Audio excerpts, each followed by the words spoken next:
കേന്ദ്ര സർക്കാരിനെതിരെ പ്രതിഷേധം കടുപ്പിക്കുകയാണ് കർഷകർ. പഞ്ചാബിൽ വിവിധയിടങ്ങളിൽ റെയിൽവേ സ്റ്റേഷനുകളും റെയിൽപാളങ്ങളും ഉപരോധിക്കുന്നു കർഷകർ. ആർ അച്യുതൻ വിവരങ്ങളുമായി ഡൽഹിയിൽ നിന്ന് തുടരുന്നുണ്ട്. അച്യുതൻ, കാലങ്ങളായുള്ള സമരമാണ്. അതിൽ ഉന്നയിക്കപ്പെട്ട ആവശ്യങ്ങളോട് കേന്ദ്ര സർക്കാർ ഇതുവരെ അനുകൂലമായി പ്രതികരിക്കാത്ത സാഹചര്യം, ഒരു ചർച്ചയ്ക്ക് പോലും സന്നദ്ധമാവാത്ത സാഹചര്യമുണ്ട്. അതിന്റെ പശ്ചാത്തലത്തിൽ പുതിയ ഘട്ടത്തിലേക്ക് ആ സമരം കടക്കുന്നു. എങ്ങനെയാണ് സമരം മുന്നോട്ട് കൊണ്ടുപോവുക അച്യുതൻ? റിജിത്ത്, കർഷക സംഘടനകൾ, പഞ്ചാബിൽ നിന്നുള്ള കർഷക സംഘടനകൾ ഈ ദില്ലി ചലോ മാർച്ച് ഇതുമായി ബന്ധപ്പെട്ട് ഈ കർഷക ആവശ്യങ്ങൾ, അവരുടെ ആവശ്യങ്ങൾ മുൻനിർത്തിക്കൊണ്ട് നടത്താൻ തീരുമാനിച്ചിരുന്നു. അങ്ങനെ 3 തവണ ഈ ദില്ലി ചലോ മാർച്ചുമായി മുന്നോട്ട് പോയപ്പോഴും ഹരിയാന പോലീസ് കർഷകർക്കെതിരായ ഒരു നടപടി സ്വീകരിക്കുകയും കർഷകർക്ക് നേരെ ജലപീരങ്കിയും കണ്ണീർവാതകവും പ്രയോഗിച്ച് അവരെ പിന്തിരിപ്പിക്കുന്ന ഒരു സാഹചര്യം ഉണ്ടായി.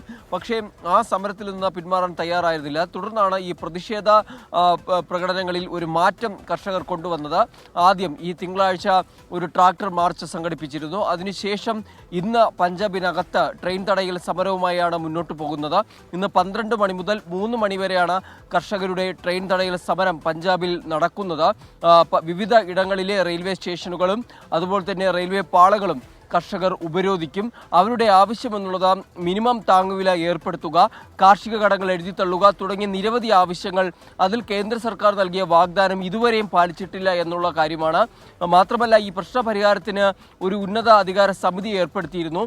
അവരുമായി ഉന്നതാധികാര സമിതി ഈ ഒരു ട്രെയിൻ തടയൽ സമരത്തിൽ നിന്ന് പിന്മാറണമെന്ന് അഭ്യർത്ഥിച്ചിരുന്നു. പക്ഷേ കർഷകർ അത് വിലക്കെടുത്തിട്ടില്ല, മുഖവിലക്കെടുത്തിട്ടില്ല. അവരവരുടെ സമരവുമായി തന്നെ മുന്നോട്ട് പോവുകയാണ്. മറ്റൊരു പ്രധാനപ്പെട്ട കാര്യം എന്നുള്ളത് ഈ ദില്ലി ചലോ മാർച്ചുമായി ബന്ധപ്പെട്ടുള്ള കാര്യങ്ങൾ അതിനി മറ്റ് സംസ്ഥാനങ്ങളിലേക്ക് കൂടെ വ്യാപിപ്പിക്കാൻ കൂടി കർഷക സംഘടനകൾ ഒരുങ്ങുകയാണ്. അതിൽ സംയുക്ത കിസാൻ മോർച്ചയുടെ രാഷ്ട്രീയതര വിഭാഗം വിവരങ്ങൾ നൽകുകയായിരുന്നു. കർഷക സമരത്തിന്റെ പുതിയ ഘട്ടത്തിൽ ചില സുപ്രധാന തീരുമാനങ്ങൾ കർഷകരുടെ ഭാഗത്തു നിന്നുണ്ടാവുന്നുണ്ട്. ദില്ലി ചലോ മാർച്ച് മറ്റ് സംസ്ഥാനങ്ങളിലേക്ക് കൂടി വ്യാപിപ്പിക്കാനുള്ള നീക്കം കർഷകർ ആലോചിക്കുകയാണ്.